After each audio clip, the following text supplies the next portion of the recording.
2 years ago when I saw this ad, I called up, I think it was Sonica, and she said, "Oh, great, can you start Monday? Because we need somebody with that designation." From there, it evolved into teaching more and more courses as time went on.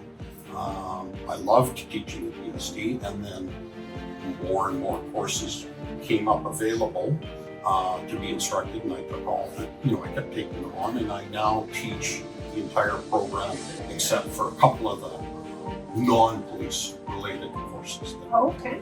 And and then there's the practical as well. But everything else I teach. Okay. All the other courses. And how do you feel working at CBI as an instructor? Oh, it's great. It's so some of the benefits is for students and for me too is all of the courses except for BST are online. So in this day and age, that is of great value to people because a lot of people, they still have to work. They can't quit their job and go to college or an institution where they have to be there 5 days a week during the day. They just can't do it. They've got kids, they've got bills to pay. That's just the reality. Yeah. This course starts, my courses start from 5 p.m. and they go to 9 p.m. So it's after work. So people can come after work and get their 4 hours of instruction. That's Actually, very convenient. It is. Especially even if you're not even working full-time or part-time, even just as a parent. Yes. Your kids would be eating dinner and Absolutely. would kind of have downtime and they would be in school. Yep. So it kind of sounds like you guys have instructed this program to be beneficial for anyone and everyone that is actually serious about it. Yeah, absolutely. Yeah. And it's good too because people can continue their career because that's actually a good thing to show when you're trying to hire. Any employment that you've got and is going to be amazing. So if you can do it while you're still employed, even better. Yeah. In law enforcement, it's not something that you can learn. You have to be able to marry the academics with the realities and the hands-on and how those two fit. So there's that. For instance, applying for a police department. It's extremely competitive. There are a lot of people interested in law enforcement, and a lot of them are very competitive in terms of their education, their backgrounds, their employment, career histories go towards. So I have specific strategies for people because everyone's different. Everyone brings different strengths to the table and different weaknesses. So I work with my students when we're talking about going forward in a law enforcement career, and one person, with what they've got, their path is probably different than this person who has other strengths. So it's customized to them. And so when we talk, it's okay. Here's your strengths. Here's your background.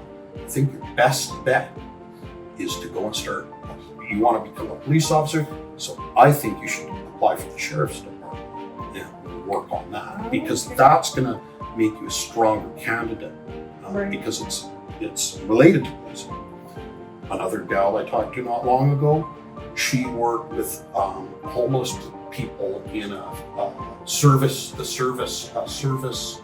service area for the homeless and addicted.